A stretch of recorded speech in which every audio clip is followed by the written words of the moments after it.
নমস্কার, কেমন আছেন সবাই? আশা করছি সবাই খুব ভালো আছেন এবং সুস্থ আছেন। প্রথমেই জানাই সবাইকে হ্যাপি নিউ ইয়ার। নতুন বছর সবার খুব ভালো কাটুক এবং সবাই সুস্থ থাকুন এবং ভালোভাবে থাকুন। এবং নতুন বছরে আপনাদের জন্য একেবারে নতুন একটি গল্প, বলতে গেলে একেবারে নতুন ধারার একটি গল্প। প্রথমবার আমাদের চ্যানেলে আসছে বুদ্ধদেব হালদারের প্যারানর্মাল ইনভেস্টিগেটর সুদীপ্ত সিরিজের কাহিনী বহুরূপী। আজকের গল্পটি সম্পূর্ণরূপে প্রাপ্তবয়স্কদের জন্য। আজকের গল্পের মাধ্যমে আমরা কোনো রকমের তন্ত্রমন্ত্র, ঝাড়ফুঁক বা এই প্রকারের কুসংস্কারকে প্রশ্রয় দিই না। আমরা আশা করছি আজকের গল্পটা আমাদের শ্রোতারা শুধুমাত্র গল্প শোনার আনন্দেই উপভোগ করবেন।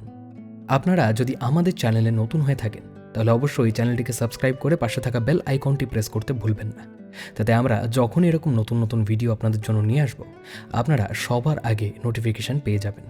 এবং কেমন লাগলো আমাদের উপস্থাপনা জানাতে ভুলবেন না আপনাদের মূল্যবান কমেন্টসের মাধ্যমে। আজকের গল্প পাঠে রয়েছি আমি সন্তু এবং কুন্তল। প্রধান চরিত্রে অর্থাৎ সুদীপ্ত চরিত্রে রাজপ্রতাপ বসু। তাহলে আর বেশি দেরি না করে শুরু করছি আজকের গল্প, লেখক বুদ্ধদেব হালদারের প্যারানর্মাল ইনভেস্টিগেটর সুদীপ্ত সিরিজের কাহিনী বহুরূপী।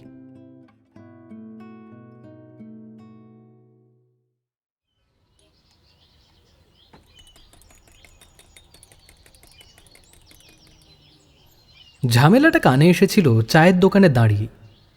চা দোকানের উল্টো ফুটে একটা পুরনো ভাঙাচোরা সেকেলে বড় বাড়ি।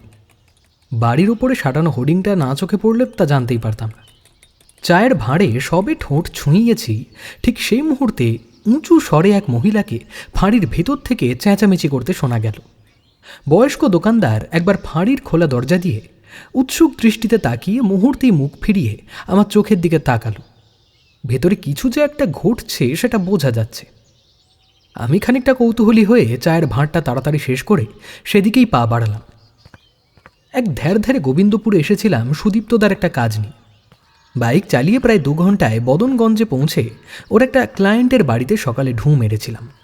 ফেরার পথেই চায়ের দোকানটা দেখতে পেয়ে বাইক থামিয়ে দাঁড়িয়ে পড়লাম। আমি রাস্তাটা পেরিয়ে যেতেই শুনতে পেলাম ভদ্রমহিলা বেশ রাগত স্বরে দায়িত্বে থাকা পুলিশ কর্মীকে শাসাচ্ছেন। You have to answer me.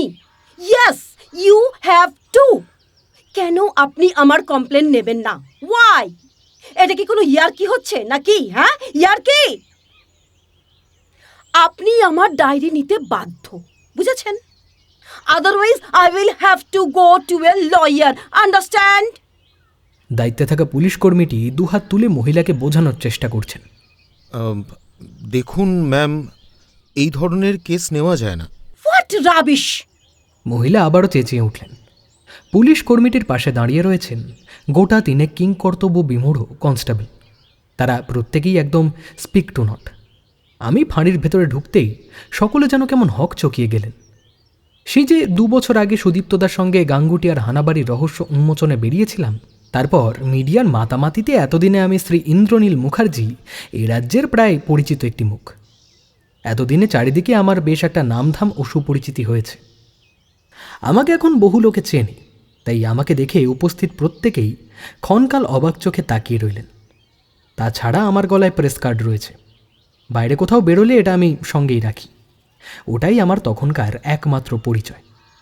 ভারতবর্ষের প্রথম শ্রেণীর একটি বাংলা সংবাদপত্রের চিফ রিপোর্টার, তাই বলা বাহুল্য আমার এই কার্ডের একটা আলাদা এলেম রয়েছে বইকি। ফাঁড়ির ভিতর ঢুকে কোনো ভনিতা না করে সরাসরি জিজ্ঞেস করলাম, বাচ্চা কী ব্যাপার অফিসার? ওনার কমপ্লেন নিচ্ছেন না কেন আপনি?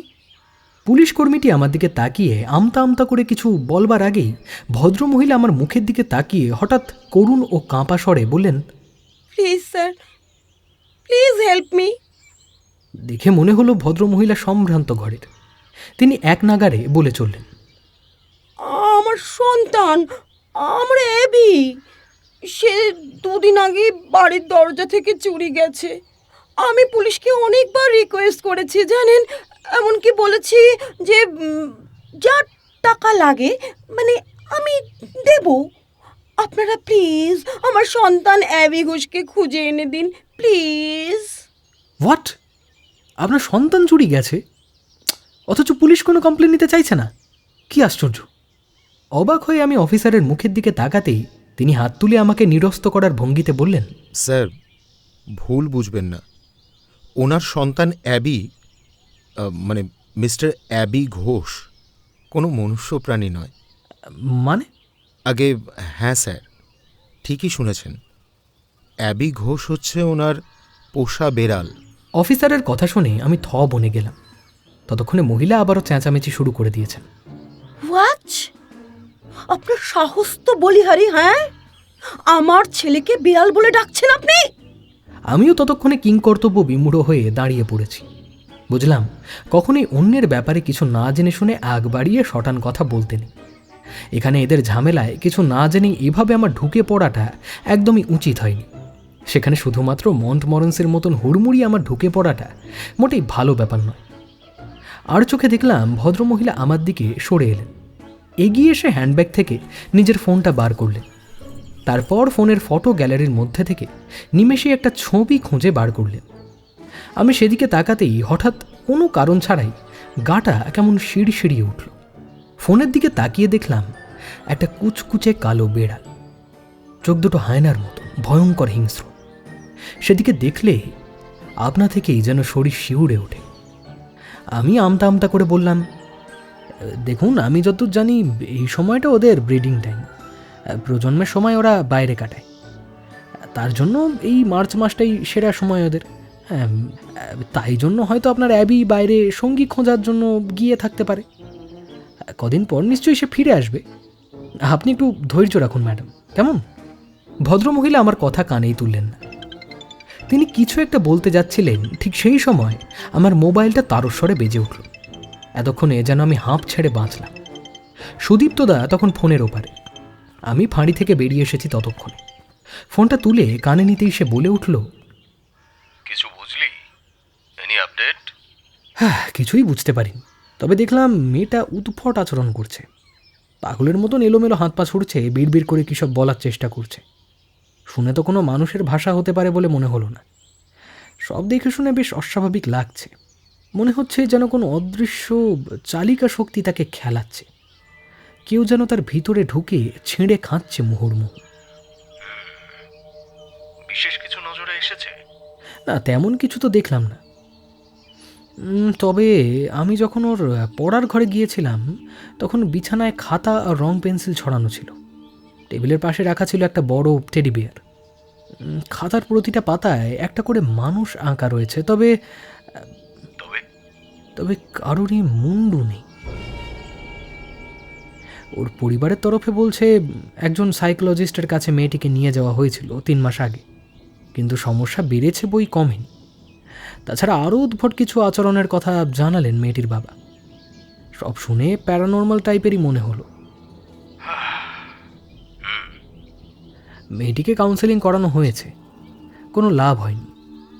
মা বাবা ভয় পাচ্ছেন যদি মানসিক হাসপাতালে রেখে ডাক্তার চিকিৎসা করতে বলেন। তাছাড়া ওরা তোমার উপরেই বেশি আস্থা রাখতে চাইছেন। অগত্যা আচ্ছা, এক কাজ কর, তুই এখনই আমার এখানে চলে আয়। ওর কথা শুনে আমি আর কথা বাড়ালাম না। এমনিতেই বেশ বেলা হয়েছে, এখানে দাঁড়িয়ে সময় নষ্ট না করে তাড়াতাড়ি রওনা দেওয়াটাই শ্রেয়।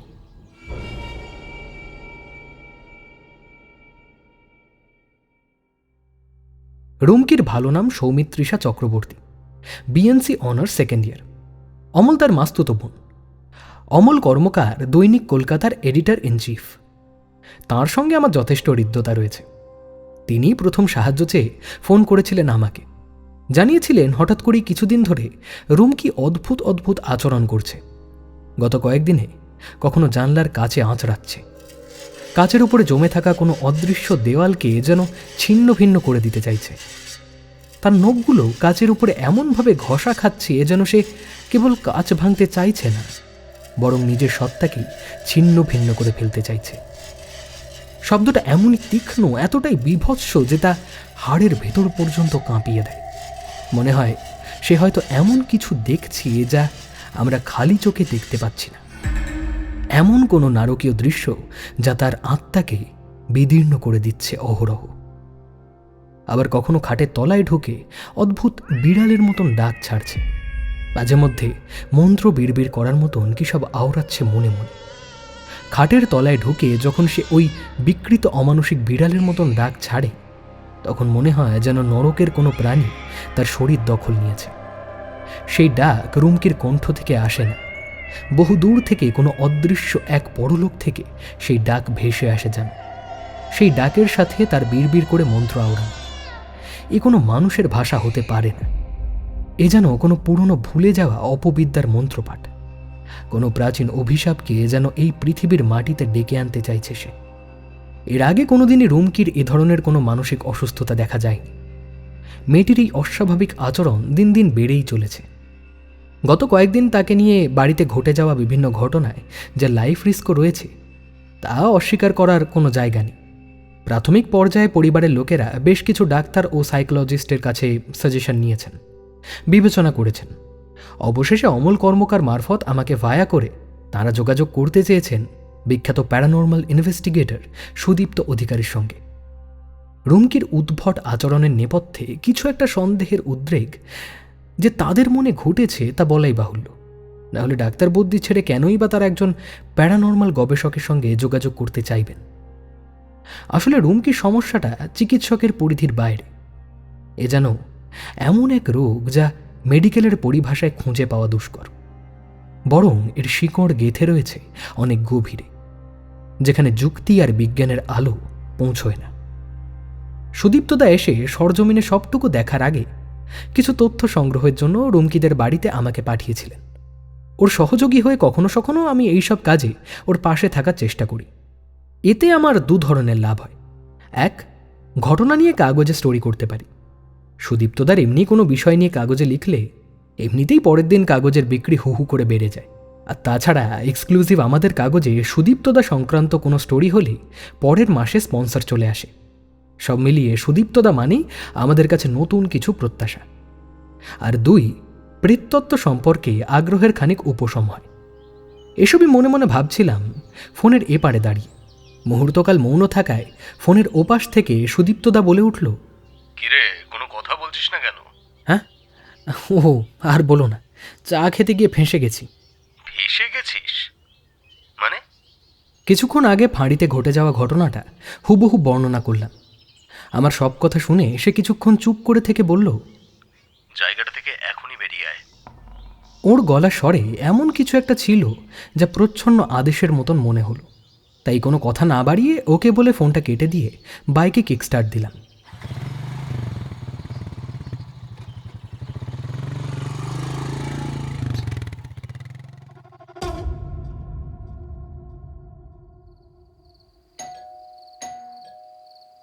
একশো 21 দিন আগের কথা। কলিং বেলটা পরপর দুবার বেজে উঠল। এই অসময়ে আবার কে? মনে মনে বেশ আশ্চর্য হলেও দোতলার টিভির ঘর থেকে নামতে চাইলেন না চৈতালি চক্রবর্তী। এই মুহূর্তে টিভি সিরিয়ালের মধ্যে একদম ডুবে আছেন তিনি। তাই খানিক বিরক্তির সঙ্গেই মেয়েকে বললেন, এই নিচে গিয়ে দেখ তো কে এলো। রুমকি তখন টিভির ঘরেই মায়ের সঙ্গে বসেছিল। সে কোনো কথা না বলে চুপচাপ নেমে এলো। দেওয়াল ঘড়িতে তখন রাত্রি 9টা ছুঁই। বাপি তো আজ ফিরবেন না। রুমকির বাবা পশ্চিমবঙ্গ পুলিশে চাকরি করেন। ভোট কাছাকাছি হওয়ায় থানাতেই মাঝে মধ্যে 2-3 দিন কাটিয়ে বাড়ি ফেরেন। আজ যে বাপি ফিরবেন না তা রুমকি আগে থেকেই জানে। ফলে স্বাভাবিকভাবেই কিছুটা অবাক হয় সে। দোতলার ঘর থেকে সিঁড়ি দিয়ে নিচে নেমে এসে দরজাটা খুলতেই হঠাৎ করেই চমকে ওঠে যেন। বারান্দায় মৃদু আলোয় দেখতে পায় বাড়ির দরজায় দাঁড়িয়ে রয়েছে একজন বামুন গোছের মানুষ। খালি গা, গাত্রচর্ম পোড়া ছাইয়ের মতো ফ্যাকাশে, শরীরে এক খণ্ড বস্ত্র, পরনে লাল রঙের ধুতি, গলায় 3 নলি রুদ্রাক্ষের মালা, আর তার পিঠে একটা পুঁটলি। লোকটার মাথাটা অদ্ভুত ধরনের, অস্বাভাবিক লম্বাটে এবং ডিম্বাকৃতি। সচরাচর দেখলে যেন ভয় লেগে যায়। কোটরের ভেতর থেকে মরা চোখের চাহনিটা যেন অদ্ভুত ইন্দ্রিয়পরায়ণ। রুমকি দরজাটা খানিকটা খুলে লোকটাকে আপাদমস্তক অবাক হয়ে দেখছিল। আধ ভেজানো দরজাটা তখনও পুরোটা খোলেনি সে। লোকটার মুখের দিকে তাকিয়েই কেমন যেন গা শিরশির করতে লাগলো তার। লোকটাও তার দিকে তাকিয়ে মিটিমিটি হাসছে। কি চাই?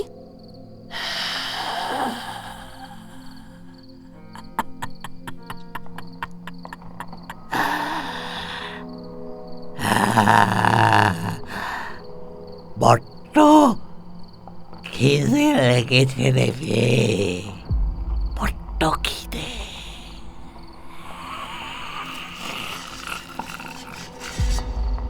রুমকি চেয়ে দেখল লোকটার জিভ অস্বাভাবিক লম্বা।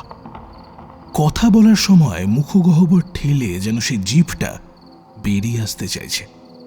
হঠাৎ তার মনে হলো লোকটার আঠালো জিভ অদৃশ্যে মুহূর্তে রুমকির সারা শরীর চাটতে শুরু করেছে।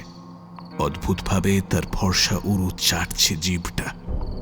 ক্রমশ কোমর, নাভি, স্তনের উপরিভাগ অদৃশ্য এক শীতল আঠালো স্পর্শে রুমকির শরীরে হঠাৎ করেই এক উত্তেজনা তৈরি হতে শুরু হয়। ঠকঠক করে কাঁপতে থাকে সে। কোনো মতে নিজেকে সামলে নিয়ে লোকটাকে আবারও প্রশ্ন করে, খাবার এনে দেবো? কি খেতে চান আপনি? বলুন, আমি আমি এনে দিচ্ছি আপনাকে। লোকটা ততক্ষণে দরজার সিঁড়িতে এক ধাপ উঠে এসেছে।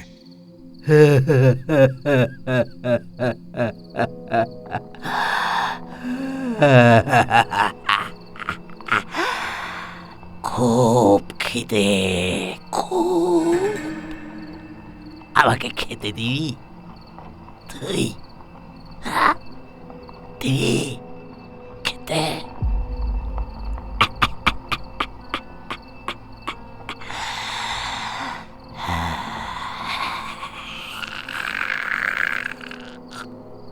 মুহূর্তেই রুমকির গলা অকারণে শুকিয়ে কাঠ হয়ে যায়।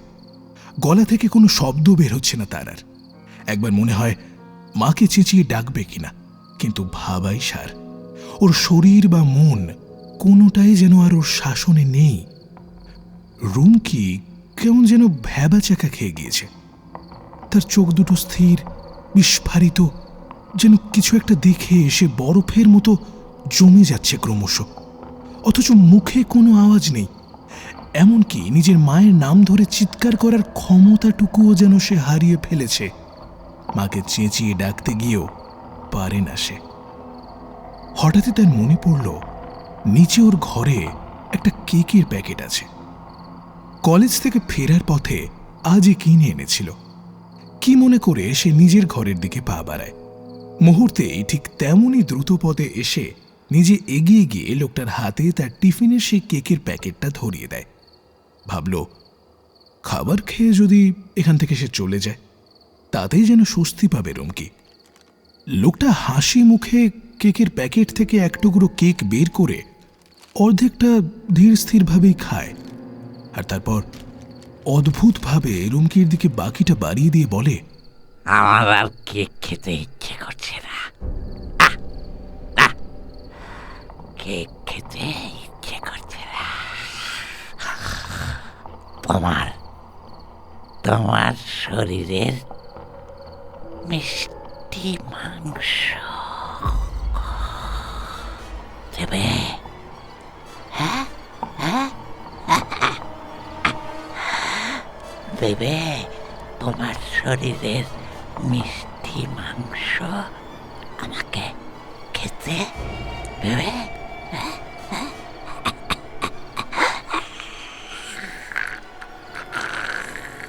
লোকটার কথাগুলো শুনে রুমকির কি উত্তর দেবে তা কিছু ভেবে পায় না। তার চোখে মুখে এক ঘোর লাগা ভাব তখন, যেন সেই অদ্ভুত চেহারার লোকটার বশীভূত। রুমকির গলার স্বরটা প্রায় বুঝে আসছে। সে তার মায়ের নাম ধরে ডাকতে যাবে, এমন সময় সত্যি সত্যি তার মা কখন যে নিচে নেমে এসে তার পাশে দাঁড়িয়েছে তা সে বুঝতেই পারেনি। ওদিকে মা আসায় এক পলকের মধ্যেই লোকটা যেন হঠাৎ করেই হাওয়ায় মিলিয়ে গেল। যেমন হঠাৎ করেই আবির্ভাব ঘটেছিল তার, ঠিক তেমনি ভাবেই যেন উবে গেল মুহূর্তেই। রুমকির মা অবাক হয়ে বলল, কি রে, দরজা খুলে একা একা এখানে এসে দাঁড়িয়ে রয়েছিস কেন? রুমকি স্পষ্ট করে কোনো উত্তরে দিতে পারল না। সব যেন নিমেষেই এলোমেলো হয়ে যায় তার। তার মাথার ভেতর কেউ যেন তর্জনী তুলে সাবধান করছে তাকে, নিষেধ করছে কথা বলতে। সে অদ্ভুতভাবে বাইরের দরজা খোলা অন্ধকারের দিকে আঙুল দেখিয়ে দাঁড়িয়ে রইল চুপচাপ। মুখে তার কোনো কথা নেই। মেয়ের হঠাৎই উদ্ভট আচরণ লক্ষ্য করে তার মাও যেন বেশ অবাক হয়ে গেলেন। এরপর কি হয়েছিল রুমকির আর কিছুই মনে নেই। সে শুধু ফ্যাল ফ্যাল করে তাকিয়েছিল শূন্য দৃষ্টিতে। লোকটা যেন এক নিমেষে রুমকির ভেতরের সমস্ত স্মৃতি মুছে দিয়ে চলে গেছে, অথচ লোকটার বলা সেই একটা কথাই বারবার তার মাথার মধ্যে প্রতিধ্বনিত হচ্ছে। তোমার শরীরের মিষ্টি মাংস দেবে, খেতে দেবে, খেতে। ভাবতে ভাবতেই ওর নাড়ি ভুঁড়ি গুলিয়ে উঠেছিল। কেমন যেন একটা অস্বস্তি হতে শুরু করেছিল ওর। ওই ওই লোকটা কে ছিল? কেনই বা সে এমন অদ্ভুত কথা বলে গেল? আর অন্ধকারের মধ্যে পলক না ফেলতেই গেলই বা কোথায়? সমস্যা শুরু হলো পরপর 3টে অমাবস্যা কেটে যাওয়ার পর।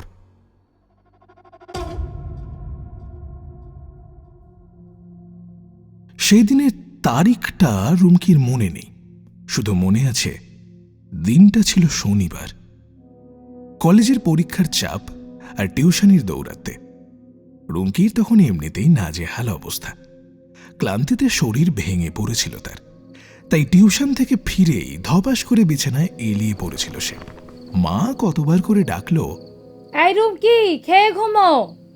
কিন্তু তখন সে এতটাই ক্লান্ত আর অবসন্ন যে কখন যে ঘুমের অতল গহ্বরে তলিয়ে গিয়েছে টেরই পায়নি। মেয়ের ক্লান্তি দেখে মাও আর বিরক্ত করতে চাননি, তাই ডাকেনও নি আর। থাক, ঘুমুক বেচারি, যা ধকল যাচ্ছে কদিন ধরে। রাত্রি 3:17 হঠাৎ করেই ঘুমটা ভেঙে যায় তার। চোখ খুলতেই দেখতে পায় সেই লোকটা, প্রায় 3 মাস আগের সেই বিভৎস কুৎসিত কদর্য দেখতে প্রাণীটা তার মুখের উপর শূন্যে ঝুলে আছে। তার পা দুটো ঘরের ছাদ থেকে ভয়ঙ্করভাবে অদৃশ্য। শুধু একটা বিশাল আকৃতি লম্বাটে মাথা আবছা অন্ধকারে স্পষ্ট দেখা যাচ্ছে। লোকটার মুখের ভেতর থেকে বেরিয়ে এসেছে এক বৃহৎ আকার লালচে কালো জিভ। সেই জিভ রুমকির নাভি থেকে শুরু করে ফর্সা পেটটাকে চাটতে শুরু করেছে। এক এক হিমশীতল অনুভূতি রুমকির মেরুদণ্ড বেয়ে নেমে যায়। ক্ষুধার্ত জিভটা এবার তার বুকের জামার ভেতর থেকে স্তন স্পর্শ করেছে। রুমকির শরীর হিম হতে শুরু করেছে ক্রমশ। সমস্ত প্রাণ শক্তি যেন হারিয়ে যাচ্ছে তার।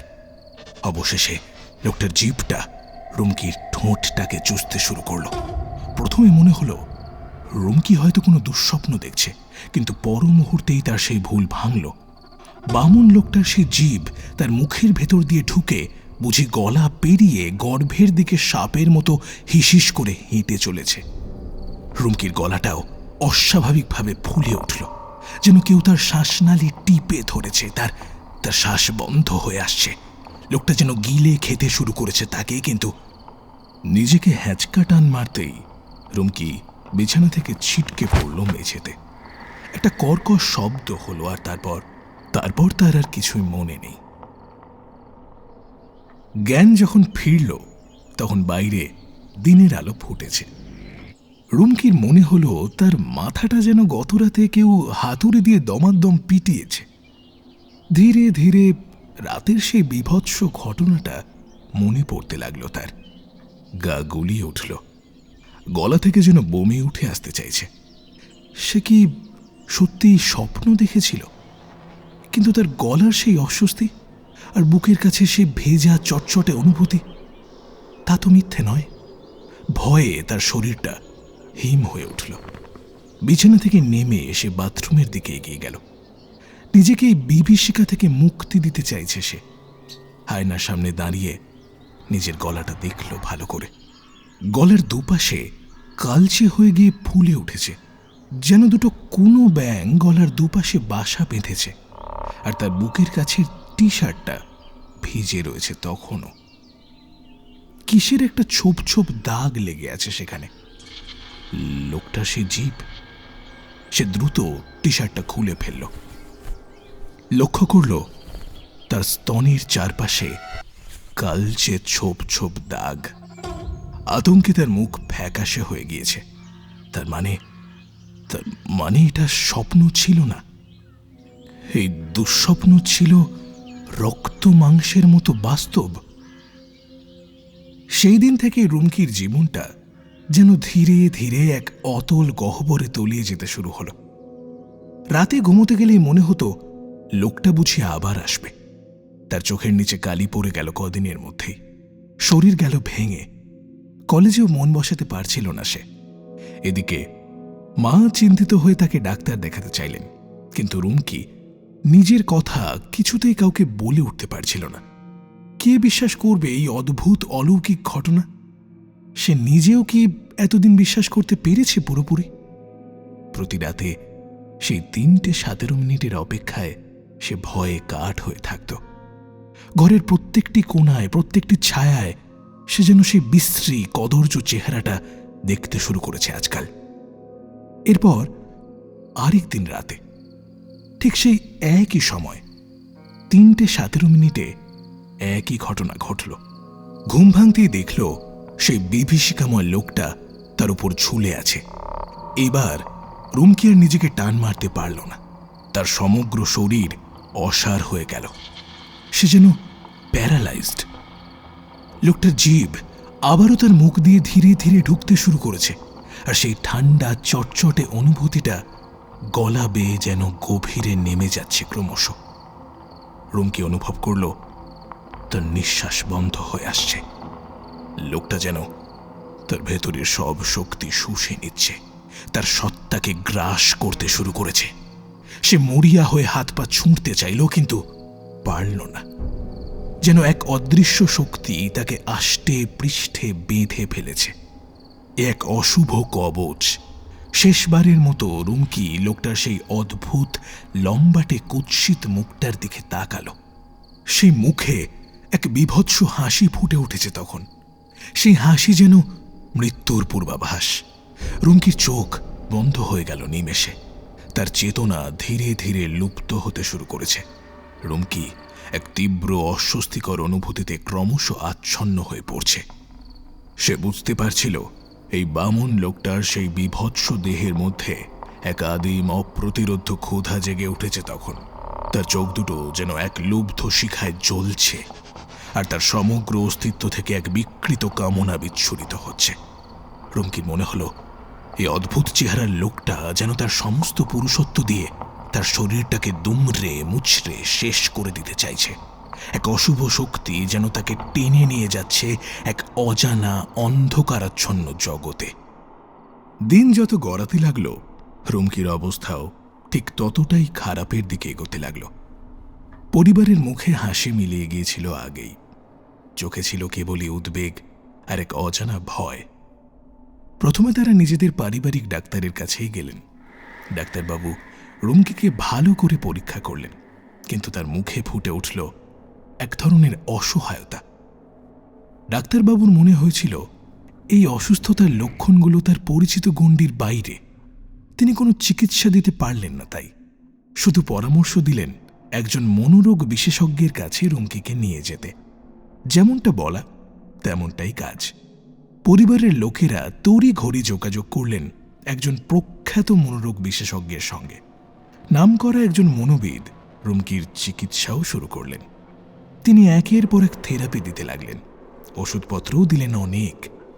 দিনের পর দিন চলল চেষ্টা, কিন্তু 3 মাস কেটে গেল, বিশেষ কোনো উন্নতিই হল না। তার ভেতরের সেই অন্ধকার দানব যেন আরও শক্তিশালী হয়ে উঠেছিল দিন দিন। মনোবিদের সমস্ত চেষ্টা ব্যর্থ করে দিচ্ছিল সে। কোনো এক অদৃশ্য দেওয়াল যেন তার শরীরকে ঘিরে আছে, যা চিকিৎসা বিজ্ঞানের সমস্ত চেষ্টাকেই প্রতিহত করছে। রুমকি নিজেই যেন নিজের দেহে বন্দী।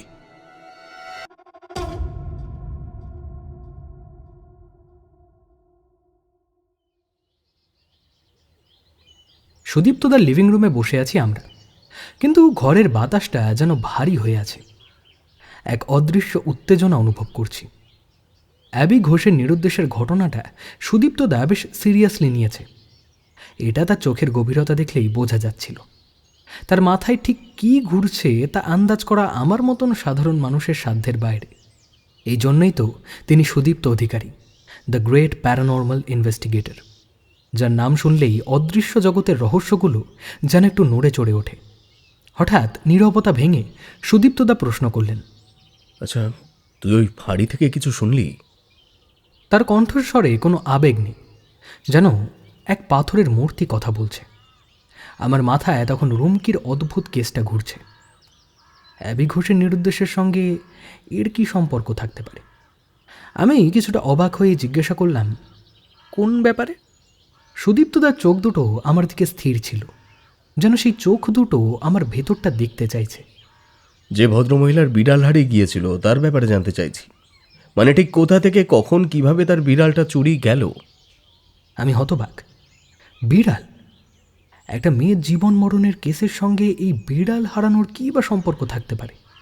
আশ্চর্য, আমাদের কেসের সঙ্গে ওই বিড়াল হারিয়ে যাওয়ার সম্পর্ক কী? সুদীপ্তদা সামান্য বিরক্ত হলো। তার কপালের ভাঁজগুলো আরও গভীর হয়ে উঠল। আমি নিজের আগ্রহবশত জানতে চাইছি, আদারওয়াইজ নাথিং। আমি জানি সুদীপ্তদা যখন তেমন কিছু নয় বলেন, তখন তার ভেতরে নীরবে একটা বিশাল পরিকল্পনার ছক কষা চলছে নিশ্চিত। তার চোখগুলো যেন অন্ধকারে শিকারীর মতন চকচক করছে, যার হিসেব না মেলা পর্যন্ত সে মুখ খুলবে না। আমি ভালো করেই জানি, সে যখন কোনো কেসের গভীরে ঢুকে যায়, তখন তার মনটা এক জটিল ধাঁধার জালে আটকে পড়ে, আর সেই জট না খোলা পর্যন্ত সে কোনো কথা বলতে চায় না। তার এই আপাত নিরীহ প্রশ্নগুলোই পরে এক বিশাল রহস্যের চাবিকাঠি হয়ে ওঠে। একটু থেমে আমি বললাম, ডিটেলস আর কিছু জানি না। তাহলে হ্যাঁ, এটা ছাড়া আর কোনো উপায় দেখছি না। তাহলে একবার থানায় যোগাযোগ করাটা দরকার। থানায় যোগাযোগ করতে হবে। তা বেশ, তো তুমি চাইলে এখনই ডিটেলস আনিয়ে নিচ্ছি। আমি ফোনটা হাতে নিতেই সুদীপ্তদা থামিয়ে দিল। তার চোখে এক নতুন ঝলক দেখলাম, যেন কোনো অদৃশ্য সুতো তাকে টেনে নিয়ে যাচ্ছে সেই বিড়াল হারানো ঘরটার উৎসের দিকে। আমি সামান্য থেমে বললাম, কাল যাবে? কাল নয়, এখনই, রাইট নাও। সেই মুহূর্তে বুঝলাম রুমকির কেসটার সঙ্গে সেই বিড়াল হারানো ঘটনার একটা অদৃশ্য যোগসূত্র রয়েছে। সুদীপ্তদা সেই সুতোটা ধরে টানতে চাইছে, আর আমি জানি সেই সুতো ধরে এগোলেই হয়তো আমরা পৌঁছব এক নতুন অন্ধকারের দোরগোড়ায়, যেখানে অপেক্ষা করছে এক অজানা ও ভয়ঙ্কর সত্য।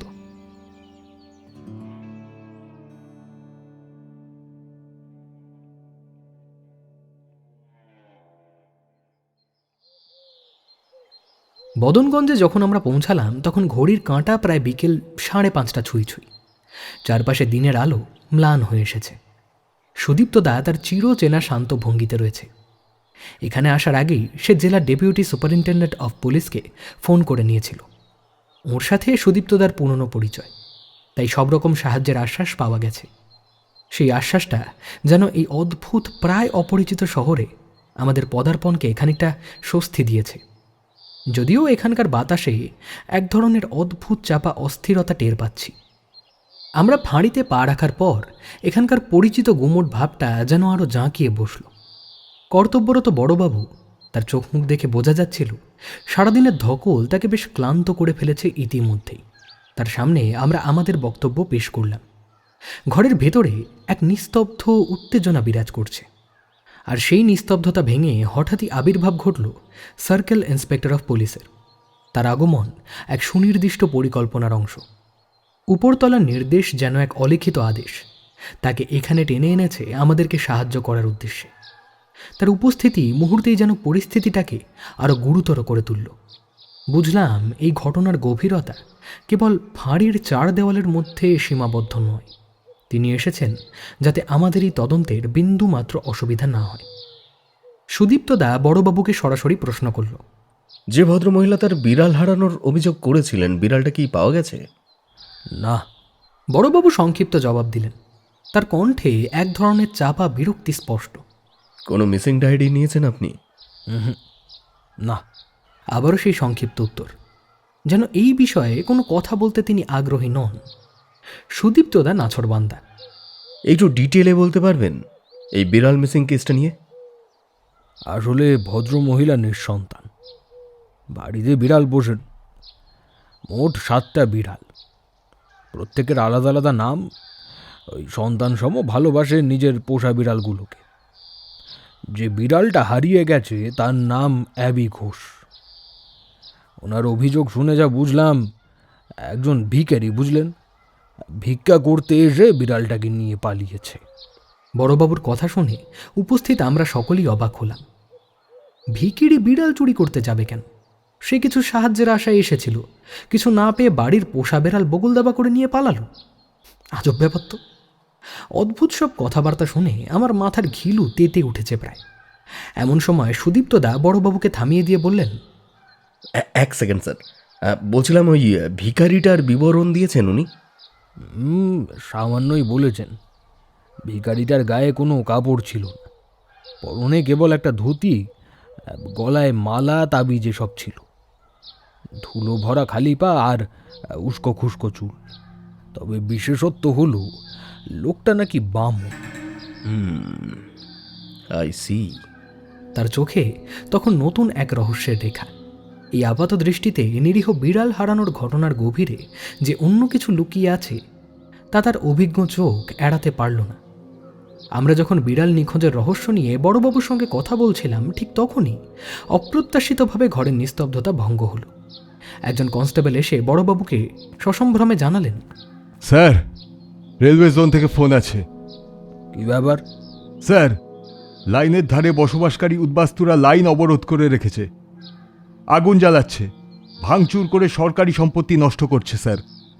সার্কেল ইন্সপেক্টর এতক্ষণ চুপচাপ শুনছিলেন, এবার নড়ে চড়ে উঠলেন। ব্যাপার কি? তার কণ্ঠে এক ধরনের চাপা উদ্বেগ। কনস্টেবলই উত্তর দিলেন, স্যার, প্রায় 2.5 মাস আগে এই উদ্বাস্তুদের একজন ট্রেনে কাটা পড়ে মারা যায় স্যার। সারাদিন ডেড বডি লাইনেই পড়েছিল, রেল কর্তৃপক্ষ কোনো ব্যবস্থা নেয়নি। কিন্তু আসল সমস্যা শুরু হয় পরদিন সকালে।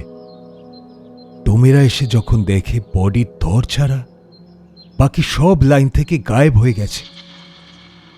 আশ্চর্যের ব্যাপার, তার ধরটি ছাড়া আর কিছুই পাওয়া যায়নি, মুন্ডু, হাত, পা, কোনো কিছুই না। ট্রেনের ধাক্কা খেয়ে কোমর থেকে বডিটা আলাদা হয়ে গিয়েছিল, ফলে ডেড বডির মাথা, হাত, পা সব অক্ষতই ছিল।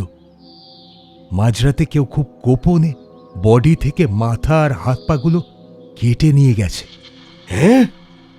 সার্কেল ইন্সপেক্টর চমকে উঠলেন। তার অভিজ্ঞ চোখে যেন এই অদ্ভুত ঘটনার কোনো ব্যাখ্যা খুঁজে পাচ্ছেন না তিনি। সুদীপ্তদাও কথাগুলো শুনে নড়ে চড়ে বসল। বিষয়টা খুবই সেন্সিটিভ। রেল পুলিশ সাহায্যের জন্য লোকাল থানাকে যোগাযোগ করলেও এই ঘটনার আড়ালে যে গভীর কোনো রহস্য লুকিয়ে আছে তা বুঝতে আমার বিন্দুমাত্র অসুবিধে হলো না। বড়বাবুকে আর বিশেষ কিছু প্রশ্ন করল না সুদীপ্তদা। ফাঁড়ির ভেতরে সেই গুমোট বাতাসটা ছেড়ে বেরিয়ে আসতেই যেন একটু স্বস্তি পেলাম। বাইরে তখনও দিনের আলো টিমটিম করছে, যদিও তার জোর কমে এসেছে অনেকটাই। সুদীপ্তদা বাইকের চাবি ঘোরাতে ঘোরাতে বলল, রুমকিদের বাড়িতে একবার যেতে হবে। হ্যাঁ চলো।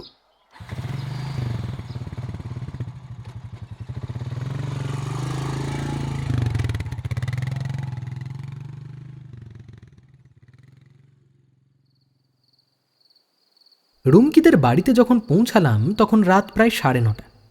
চারপাশটা কেমন যেন থমথমে, ভ্যাপসা গরমের মধ্যে এক ধরনের শীতল অস্বস্তি।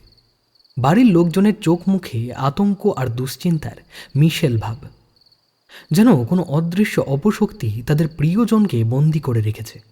সুদীপ্তদা এসে প্রথমেই গোটা বাড়িটা ঘুরে দেখল।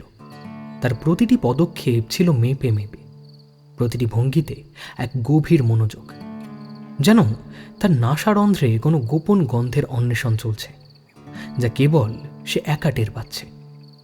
পুরাতন মেঝে, ধুলো জমা আসবাবপত্র আর ম্লান আলোর আনাগোনা ছাপিয়ে সে এক অদ্ভুত পরিবেশ। তন্ন তন্ন করে গোটা বাড়িটা ঘুরে যখন সুদীপ্তদা রুমকির ঘরে গিয়ে ঢুকল, আমি স্তম্ভিত হয়ে গেলাম। রুমকি তখন উপুর হয়ে বিছানায় পড়ে আছে, চুলগুলো উস্কো খুস্কো। অন্ধকারে ঢাকা ঘরটায় শুধু সুদীপ্তদার হাতের টর্চ আর আমার মোবাইলের আলো জ্বলছে। আমার গাটা হঠাৎ কেন জানি না কাঁটা দিয়ে উঠল। একবার রুমকির দিকে চোখ গেল আমার। সে তেমনই উপুর হয়ে রয়েছে। ঘুমাচ্ছে নাকি কিছু বুঝতে পারলাম না। ওর দিক থেকে মুখ ফেরাতেই সুদীপ্তদা আমার দিকে এক ঝলক তাকিয়ে ঠোঁটে আলতো হেসে বলল, ভয় পাস না, আমি আছি। এই মানুষটা সত্যি অন্য ধাতুতে গড়া। আমার হাত পা ঠান্ডা হয়ে আসছে, অথচ সুদীপ্তদার মুখে কোনো ভয়ের চিহ্ন নেই। সুদীপ্তদা পকেট থেকে প্যারানর্মাল কিটটা বার করল। প্রথমেই ইএমএফ মিটারটা চালু করল। মিটারের কাঁটাটা স্থির হয়ে আছে, কোনো অস্বাভাবিকতা নেই। আমি এক বুক শ্বাস নিলাম, হয়তো কিছুই হবে না। এমন সময় ঘরের কোণা থেকে একটা অদ্ভুত শব্দ এলো। আমি চমকে উঠে সুদীপ্তদার কাছে সরে এলাম। সে আমার দিকে একবারও না তাকিয়ে মিটারের দিকে স্থির তাকিয়ে রইল। হঠাৎ করে মিটারের কাঁটাটা পাগলের মতন কাঁপতে শুরু করলো। যন্ত্রটা থেকে একটা তীব্র বিপ বিপ শব্দ এলো। সঙ্গে সঙ্গে ঘরের তাপমাত্রা অস্বাভাবিকভাবে কমতে শুরু করলো। একটা হিমশীতল বাতাস আমার পাশ দিয়ে বেরিয়ে গেল। মনে হলো যেন অদৃশ্য কেউ আমার খুব কাছ দিয়ে হেঁটে যাচ্ছে। আমি প্রায় আর্তনাদ করে উঠেছিলাম, কিন্তু সুদীপ্তদা আমার হাত চেপে ধরে ইশারা করলো চুপ থাকতে। তার চোখে তখন এক অদ্ভুত উত্তেজনা। ওর ইশারায় ততক্ষণে আমি স্পিরিট বক্সটা বের করে ফেলেছি। যন্ত্রটা চালু হতেই একটা ঘর ঘর শব্দ এলো। আমি কান পেতে শুনলাম। সেই ঘর ঘর শব্দের মধ্যে কিছু অস্পষ্ট কণ্ঠস্বর ভেসে আসছে। আমার মেরুদণ্ড দিয়ে একটা ঠান্ডা স্রোত বয়ে গেল। মনে হলো যেন একদল মৃত মানুষের ভিড় আমার আশেপাশে কথা বলছে। ভয়ে আমার গলা শুকিয়ে কাঠ। হঠাৎ স্পিরিট বক্সে একটা বিকট হাসি শোনা গেল। সেই হাসির শব্দটা এবারে নীরবতা ভেঙে খান খান করে দিচ্ছে। আমি আর পারলাম না, চিৎকার করে উঠলাম। সুদীপ্তদা আমাকে ধমক দিয়ে বলল, আরে চুপ চুপ চুপ, কি রে, সব নষ্ট করে দিবি নাকি? কিন্তু আমি তখন তার কথা শোনার মতন অবস্থায় ছিলাম না। আমার আর্তনাদ গুমড়ে উঠতেই ঘরের সব আলো নিভে গেল। লোডশেডিং হলো নাকি ভোল্টেজ বক্স গেল। ঘোর অন্ধকার। আমরা দুজনই অন্ধকারে দাঁড়িয়ে রইলাম। এমন সময় সুদীপ্তদার হাতের টর্চের আলোটা হঠাৎ করে জ্বলে উঠল। তার সামনে কিছু একটা দাঁড়িয়ে আছে। কোনো মানুষ নয়, শুধু একটা ছায়া। স্পষ্ট দেখলাম সেই ছায়ামূর্তিটা ধীরে ধীরে হামাগুড়ি দিয়ে খাটের তলায় ঢুকে গেল। ওদিকে বিছানায় মুখ গুঁজে রুমকি ততক্ষণে এক চাপা গোঁ গোঁ আওয়াজ তোলা শুরু করেছে। তার শরীরটা থরথর করে কাঁপছে। সুদীপ্তদা ধীরে ধীরে তার দিকে এগিয়ে গেল। আমি বাধা দিতে গিয়েও পারলাম না। ভয়ে আমার বুকের ভেতরটা ধুকপুক করতে শুরু করেছে। কাছে গিয়ে তার পিঠে হাত রাখতেই ঘটে গেল সেই দুর্ঘটনা। রুমকি প্রবল এক ধাক্কা মারল সুদীপ্তদাকে, যেন কোনো অদৃশ্য শক্তি তার শরীরটাকে নিয়ন্ত্রণ করছে। সুদীপ্তদা ছিটকে পড়ল দরজার দিকে। ঘটনার আকস্মিকতায় হকচকিয়ে গেলাম আমি। আমার দিকে তাকিয়ে সুদীপ্তদা বলল, এখন যারা আছে তারা আশেপাশে আসবে না, তাহলে? অন্য উপায় খুঁজতে হবে। বুকের ভেতরটা এতক্ষণ ধুকপুক করছিল। এমন বিভৎসতা আমি আগে দেখিনি। মনে হচ্ছিল রুমকির ভেতরে যে শক্তি বাসা বেঁধেছে তা কেবল তার শরীর নয়, এই পুরো বাস্তুটাকে গ্রাস করতে চাইছে। অন্ধকার যেন আরও ঘনীভূত হয়ে উঠল। তার সাথে মিশে রয়েছে এক অজানা ভয়ের শীতল স্রোত।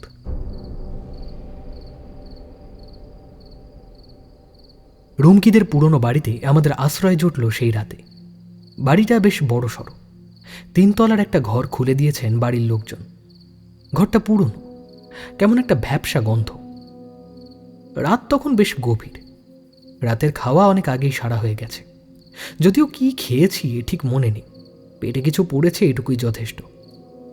সুদীপ্তদা বসে আছে মেঝেতে পাতা কুশনটার উপরে সোজা হয়ে বসেছে। এটা তার রোজগার নিয়ম। বাইরে তখন রাত গভীর, চারিদিক নিস্তব্ধ। শুধু 2টো মন্ত্রের শব্দ শোনা যাচ্ছে। মনে মনে কি সব বিড়বিড় করছে সে। শব্দগুলো যেন তরঙ্গ থেকে তরঙ্গে মিশছে। বাড়ির চারপাশে কেমন একটা গা ছমছমে ভাব। বাতাস থমকে আছে।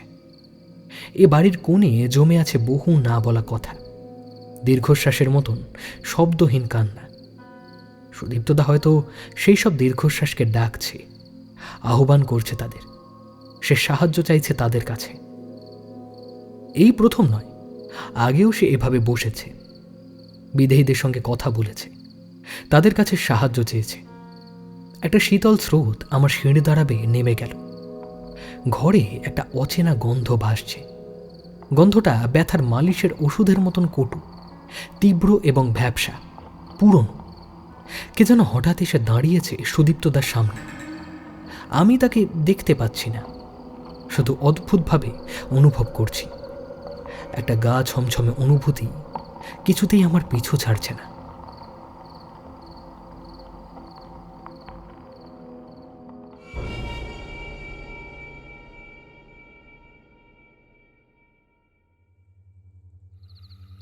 গুয়াহাটির পশ্চিম প্রান্তে নীলাচলের নিরালা কোলে এক আশ্রম। সে আশ্রমের কেন্দ্রস্থলে এক সরভুজাকৃতি কক্ষ। বাইরের আলোর ছিটে ফোঁটা প্রবেশ করে এক মায়াবী আলো আঁধারি সৃষ্টি করেছে সেখানে। সেই আলো ছায়ার মধ্যে দাঁড়িয়ে আছেন এক দ্বিভুজা দেবী মূর্তি, যার রূপ বড়ই ভয়ঙ্কর। তাঁর গাত্রবর্ণ যেন সদ্য ফোটা জবা ফুলের মতো টকটকে লাল। আলোলায়িত কুন্তল তার পিঠ ছাপিয়ে নেমে এসেছে। দেবী নগ্না। দেবীর হৃদয়ের কাছে শোভা পাচ্ছে একটি নীলপদ্ম।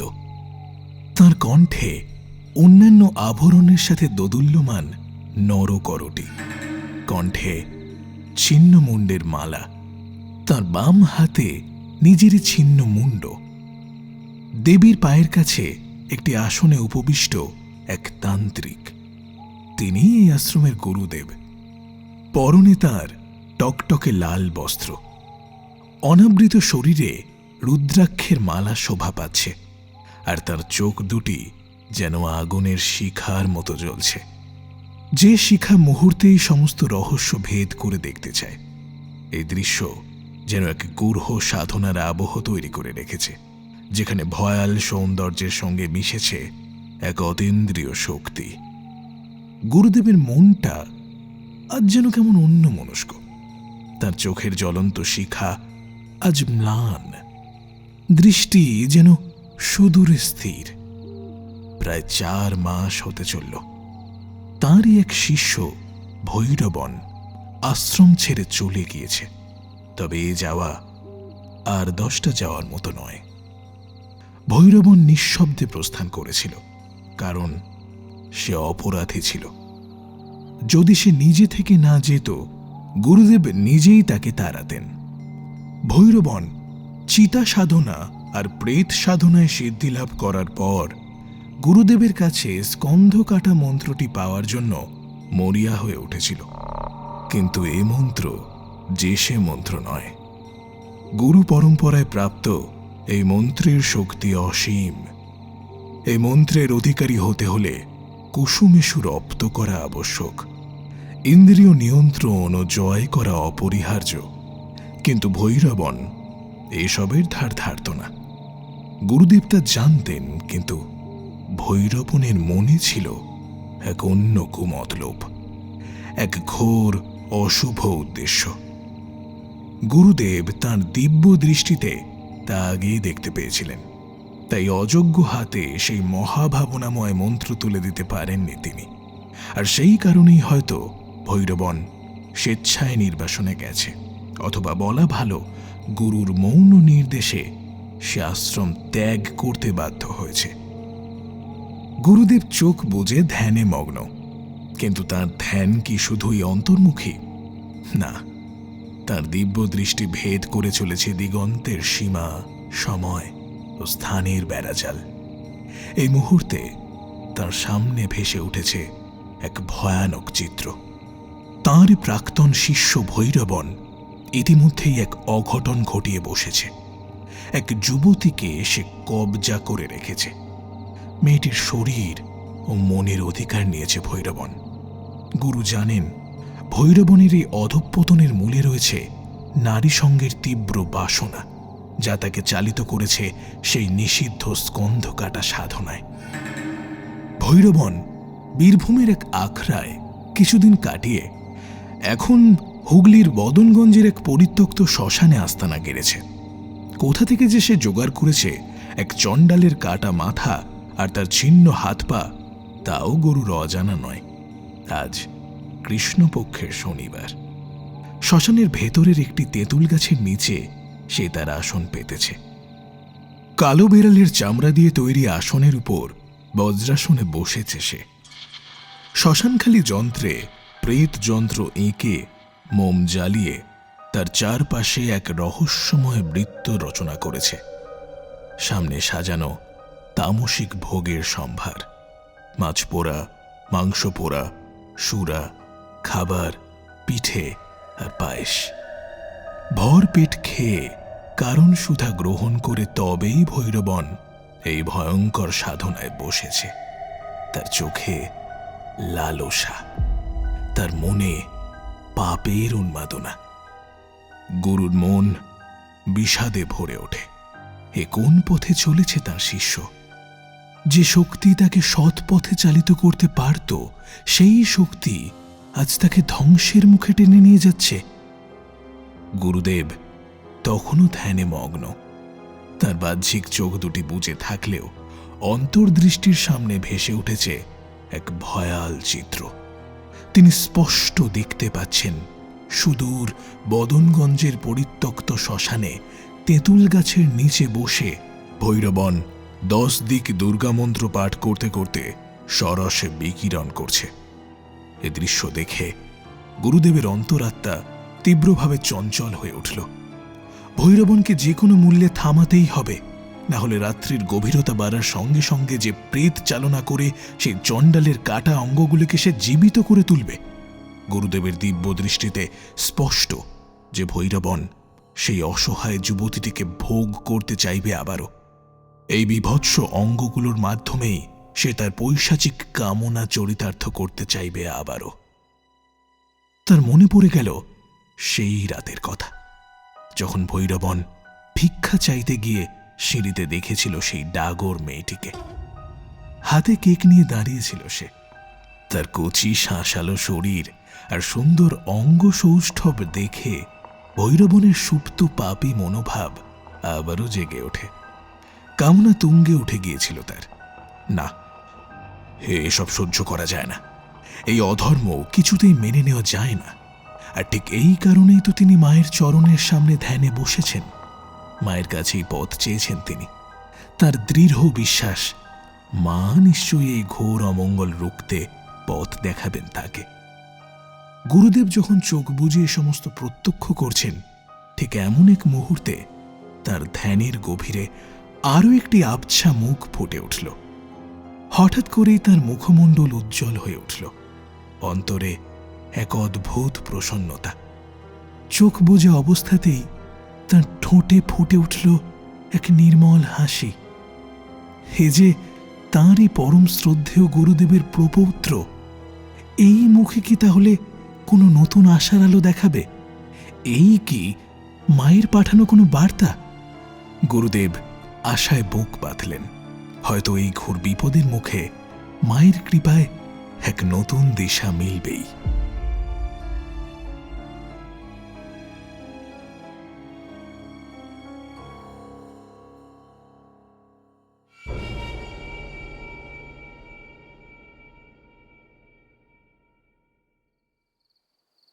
সুদীপ্তদা চোখ খুলল।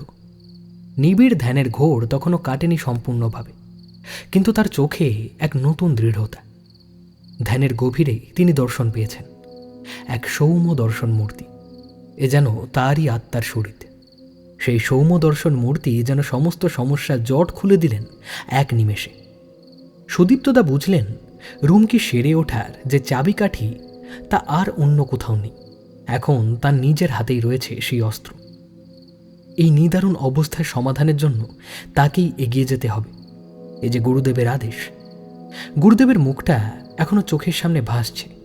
সেই প্রসন্নতা, সেই দীপ্তি, ওটা শুধু একটা মুখ নয়, ওটা যেন এক অমুক শক্তি, এক অদেখা বার্তা। সুদীপ্ত দা সেটা বুঝেছে। তার মনে কোনো সন্দেহ নেই, এই পথ সহজ নয়।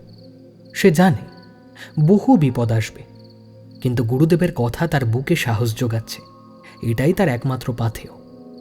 সে উঠে দাঁড়ালো।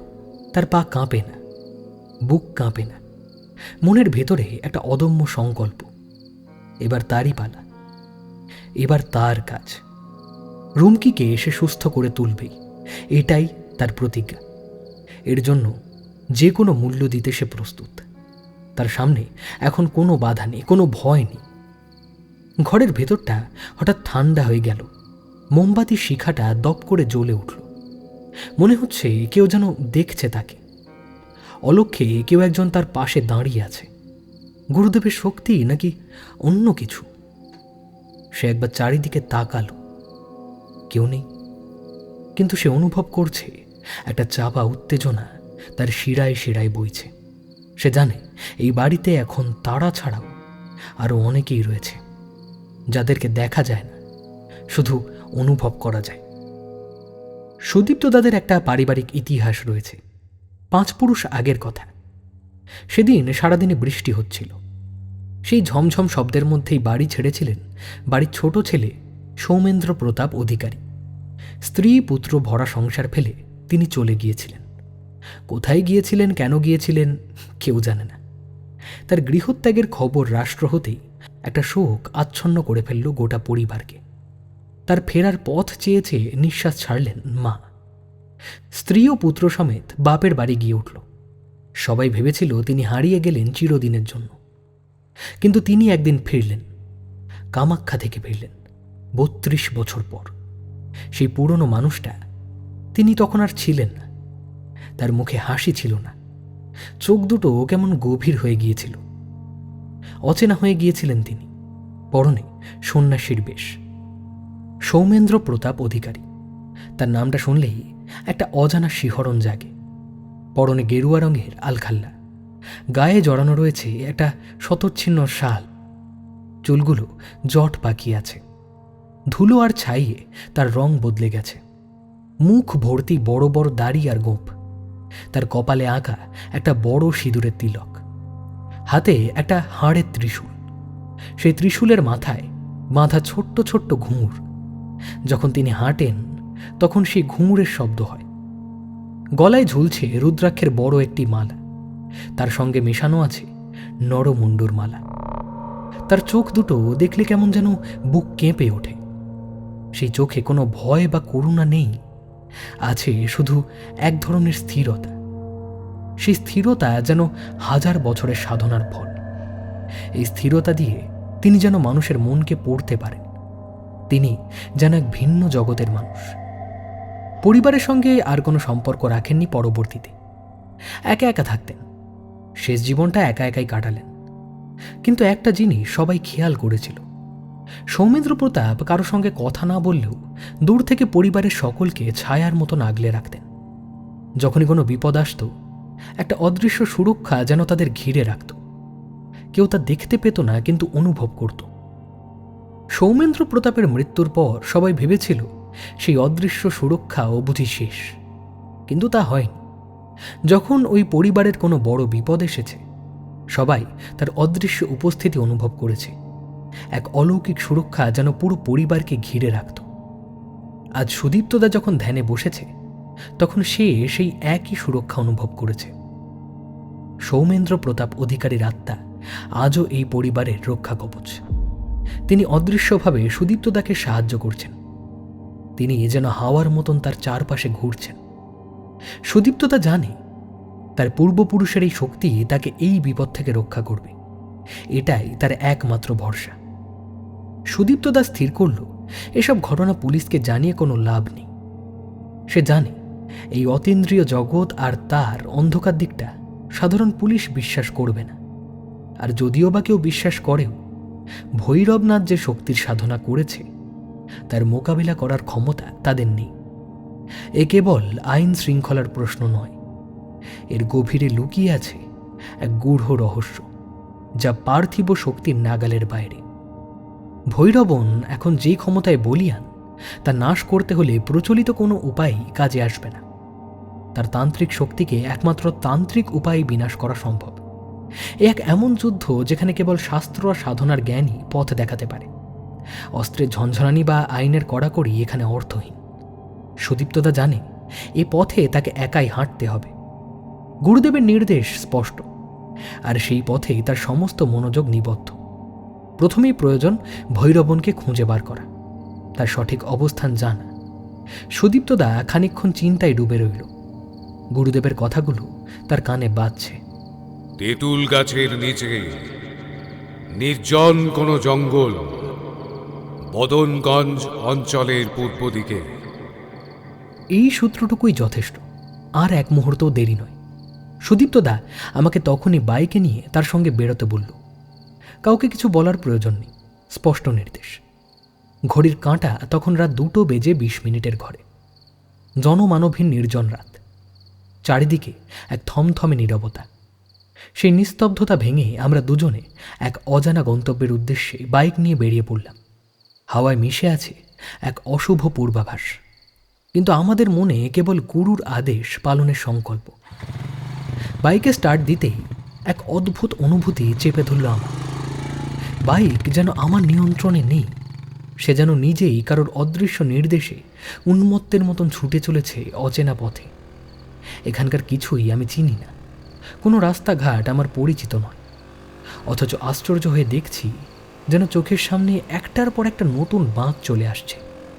এ যেন কোনো অলৌকিক শক্তি, কারোর অদৃশ্য আশীর্বাদ বর্ষিত হচ্ছে আমাদের অদৃষ্টে। মনে হচ্ছে কোনো শুভ শক্তির আনুকূল্যে আমরা চলেছি সেই পিশাচ ভৈরবের হাত থেকে রুমকির জীবন শক্তিকে উদ্ধার করতে। এই নিশীথ রাতের যাত্রা শুধু পথ চলা নয়, এ যেন এক পবিত্র অভিযান। যে রহস্য আর প্রশ্ন আমাদের ঘিরে ধরেছে তা থেকে মুক্তি পেতে হলে এই অদৃশ্য শক্তির উপরই ভরসা রাখতে হবে। বাইকের তীব্র গতি আর রাতের নিস্তব্ধতা মিলেমিশে এক অদ্ভুত গাম্ভীর্য তৈরি করেছে।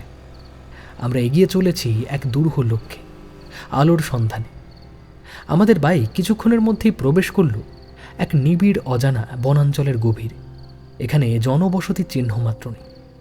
প্রাকৃতির রুক্ষ আদিম রূপ এখানে স্পষ্ট। নদীর ধার ঘেঁষে এক ঘন অরণ্যের বুকে লুকিয়ে আছে এক পরিত্যক্ত শ্মশান। বাইকের আলোয় সেই শ্মশানের ভৌতিক রূপটা যেন আরও প্রকট হয়ে উঠল। এসব দেখে নতুন করে অবাক হওয়ার মতন আর নতুন কিছু ছিল না আমাদের। শ্মশানের সামনে এসে বাইক থামল। আমি আর সুদীপ্তদা থমকে দাঁড়ালাম। বাইকের হেডলাইট নিভে গেল, চারপাশে অন্ধকার। আমাদের সামনে এক ভয়াল দৃশ্য। শ্মশানের মাঝখানে আগুন জ্বলছে, একটা চিতা দাউ দাউ করে জ্বলছে, মরা ছাই উঠছে। আগুনের পাশে দাঁড়িয়ে এক বামুন তান্ত্রিক, ছোটখাটো চেহারা, মাথায় জটা, গলায় রুদ্রাক্ষের মালা, হাতে কালো বেড়ালের মুন্ডু, বিড় বিড় করে মন্ত্র পড়ছে। সামনেই কালো রঙের মাটির হাঁড়ি, তাতে রক্ত, মাংস আর রান্না করা ভোগ। এগুলো তামসিক ভোগ। আমরা যেন অন্য জগতে এসে পড়েছি, মৃত্যুর জগতে। এখানে প্রাণের কোনো মূল্য নেই। মৃত্যু এখানে রাজা, তার রাজত্ব চলছে। গা ছমছম করছে, ঠান্ডা বাতাস বইছে, যেন মৃতের নিঃশ্বাস। দূর থেকে শিয়ালের ডাক শোনা যাচ্ছে, সঙ্গে পেঁচার কান্না, ঝিঁঝি পোকার একঘেয়ে শব্দ। সেও যেন এই ভয়াল দৃশ্যের নীরব সঙ্গী। তান্ত্রিকের চোখ জ্বলছে, আগুনের মতন লাল। সে মন্ত্র পড়ছে, প্রেত আহ্বান করছে সে। আমরা দুজন চুপচাপ দাঁড়িয়ে, নড়াচড়ার শক্তি নেই, ভয়ে বুক কেঁপে উঠছে। এই শ্মশান যেন নরকের দরজা। আমরা সেই দরজার সামনে দাঁড়িয়ে, আমাদের চোখের সামনেই এক বিভৎস দৃশ্য উন্মোচিত হল। তান্ত্রিক বিড়বিড় করে মন্ত্র পড়ে চলেছে, তার সামনে সাজানো রয়েছে তামসিক ভোগের আয়োজন। আলো আধারিতে সেই দৃশ্য আরও রহস্যময় আর ভয়াল দেখাচ্ছিল। চারিদিকে এক থমথমে নীরবতা, কেবল তান্ত্রিকের মন্ত্রোচ্চারণ আর ঝিঁঝির ডাক সেই নিস্তব্ধতাকে চমকে দিচ্ছিল। আমরা যেন এক অন্য জগতে এসে পড়েছি, সেখানে জীবন আর মৃত্যুর সীমানা মিলে মিশে একাকার।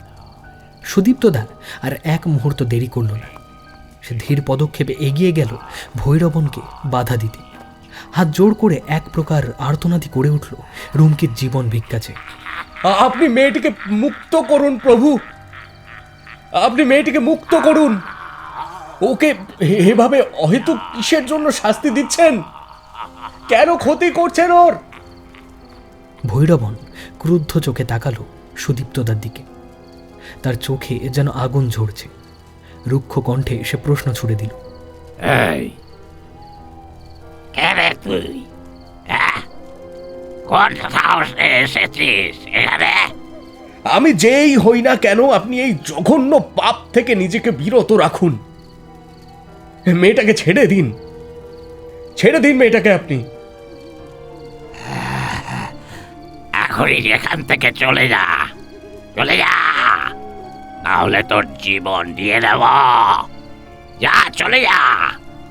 ঠিক সেই মুহূর্তেই সুদীপ্তদার গুরুদেবের ধ্যানে পাওয়া নির্দেশের কথা ভৈরবনকে জানাতে শুরু করল। কিন্তু ভৈরবন ওইসব কথায় পাত্তা দিল না। তার চোখে তখন প্রতিশোধের নেশা। সুদীপ্তদা চোখ বুজে গুরুকে স্মরণ করার চেষ্টা করতে লাগল। ওদিকে ভৈরবন যজ্ঞডমুরের তিলক মন্ত্র পাঠ করে তা মাটিতে পুঁততে শুরু করল। ঠিক সেই মুহূর্তেই ঘটে গেল এক অলৌকিক কাণ্ড। সুদীপ্তদা যেন এক ঝটকায় ভৈরবনের সামগ্রীর মধ্যে থেকে গুরুর নির্দেশ মতন অ্যাবি ঘোষের কাটা মাথা আর চণ্ডালের ছিন্ন হাত দুটো টেনে এনে যজ্ঞের আগুনে ফেলে দিল। সঙ্গে সঙ্গে সুদীপ্তদার মুখমণ্ডল পাল্টে গেল। সুদীপ্তদার পাশে ওই আবছা অবয়বকার, এ যেন কোনো তান্ত্রিক।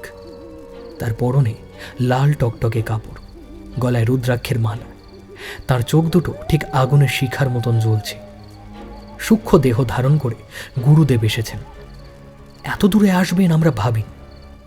আমরা তখন খানিকটা সামলে নিয়েছি নিজেদেরকে। ভয় কেটে গেছে। আমাদের সামনে গুরু। তিনি বললেন, পাপের হাত থেকে শিষ্যকে রক্ষা করতে এলাম। তিনি ভৈরবনের দিকে চাইলেন। গুরুদেবের চোখ জ্বলছে। সেই চোখে এক অলৌকিক ক্ষমতা। ভৈরবন হঠাৎই স্থির হয়ে চমকে উঠল। তার মুখ ফ্যাকাশে হয়ে গেছে। সে একদৃষ্টে তাকিয়ে আছে অবয়বটির দিকে। সে বুঝতে পেরে গেছে চিনতে ভুল হয়নি তার। এ আর কেউ নয়, গুরুদেব স্বয়ং এসেছেন। গুরুদেব ভৈরবের হোমকুণ্ডে অগ্নি সংযোগ করলেন। এক জলদ গম্ভীর স্বরে তিনি মন্ত্রোচ্চারণ করতে লাগলেন। ওং হ্রিং আগচ্ছ অনুরাগিনী, ওং হ্রিং আগচ্ছ অনুরাগিনী। হোমকুণ্ড থেকে ঘন স্বচ্ছ ধোঁয়ার কুণ্ডলী পাক খেয়ে উঠতে থাকল। সেই মুহূর্তেই তিনি হুঙ্কার দিয়ে উঠলেন, আজ থেকে তোর সমস্ত শক্তি দেবী হরণ করলেন। এক নিমেষে ভৈরব শক্তিহীন। তার মন্ত্র আর কাজ করবে না। তার বিদ্যা এখন নিষ্ক্রিয়। সে আর কোনো খারাপ কাজ করতে পারবে না। এই বিদ্যা তোমাদের বংশের এক সন্ন্যাসীর কাছেই শিখেছিলাম। আমরা অবাক হয়ে গেলাম। 5 পুরুষ আগের কথা, আমাদের পূর্বপুরুষের কথা। আমরা গুরুর দিকে তাকিয়ে রইলাম। তিনি মৃদু হাসলেন। সেই হাসি যেন এই ভয়াল শ্মশানের মাঝে এক আশার আলো। মুহূর্তের মধ্যে তিনি হাওয়ায় মিলিয়ে গেলেন। কেবল একটি মৃদু বাতাস বইল। মনে হলো সেই বাতাস তার অস্তিত্বের শেষ চিহ্ন। আমরা দুজনেই নির্বাক। এক মুহূর্তে ঠিক কি ঘটে গেল তা যেন বিশ্বাস করতে পারছি না। চারিদিকে তখন যেন প্রলয় শুরু হয়েছে। শুধু বাতাস নয়, প্রতিটি বৃক্ষের শিরা উপশিরা ভেদ করে এক উন্মাদ হাওয়া বইছে। তাদের শুকনো ডালে ডালে সৃষ্টি হচ্ছে এক বীভৎস আর্তনাদ, যা কানে এসে বাজলে মনে হয় যেন অসংখ্য অতৃপ্ত আত্মা নিঃশব্দে তাদের শেষ নিঃশ্বাস ফেলছে। যে অন্ধকার কেবল ছায়া আর বিভ্রমে জন্ম দেয়, সেই আবছা অন্ধকার থেকে বিষাক্ত সাপের মতন সরে যাচ্ছে অদৃশ্য প্রেতাত্মারা। তাদের অস্তিত্বের হিমশীতল স্পষ্ট টের পাওয়া যাচ্ছে প্রতি মুহূর্তে।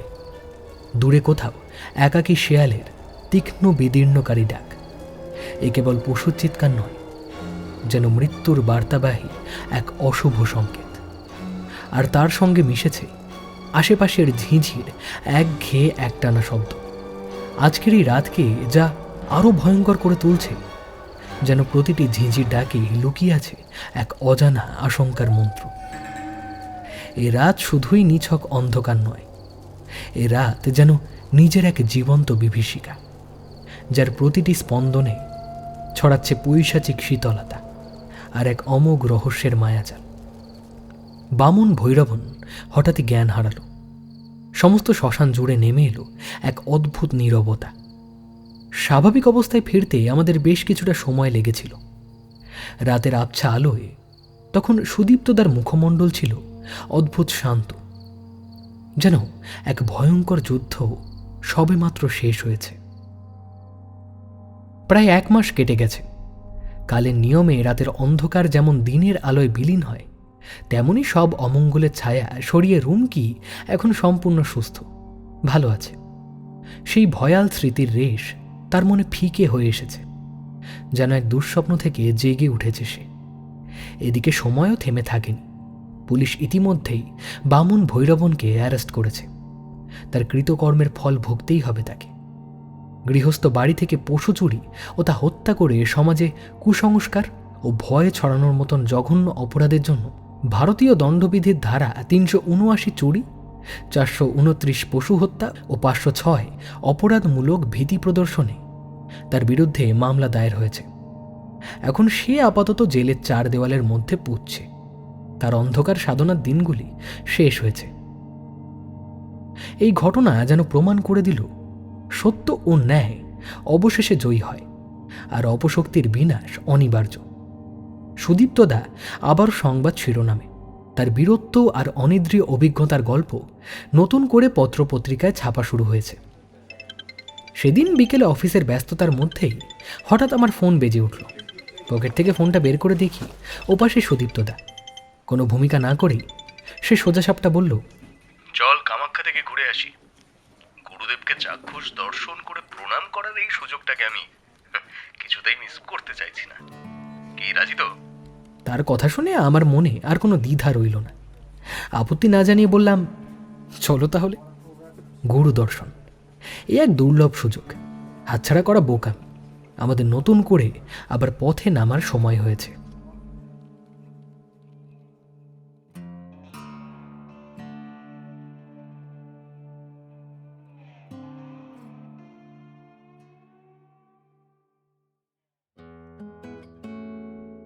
কেমন লাগলো আজকের গল্প জানাতে ভুলবেন না আপনাদের মূল্যবান কমেন্টসের মাধ্যমে। আর যদি খুব ভালো লেগে থাকে চ্যানেলটি সাবস্ক্রাইব করে পাশে থাকা বেল আইকনটি প্রেস করতে ভুলবেন না, তাতে আমরা যখনই নতুন ভিডিও আপলোড করব আপনাদের কাছে নোটিফিকেশন পৌঁছে যাবে। আজকের গল্পে যারা অভিনয় করেছেন তাদের ডিটেলস দেওয়া থাকবে ডেসক্রিপশন বক্সে। আজকের গল্প পাঠিয়েছিলাম আমি সন্তু এবং কুন্তল। শব্দ সংযোজন এবং আবহে দাস স্টুডিও। প্রচ্ছদ অলঙ্করণে সূর্য। গল্পের বেতার নাট্যরূপ দিয়েছে তুহিন। সমগ্র পরিকল্পনা এবং পরিচালনায় আমি সন্তু। তাহলে আজকের জন্য এটুকুই। ফিরছি আসছে শুক্রবার একটি নতুন টান টান থ্রিলার গল্পের সঙ্গে। ততক্ষণ সঙ্গে থাকুন, শুনতে থাকুন আমাদের চ্যানেল রাজদেবী 2.0।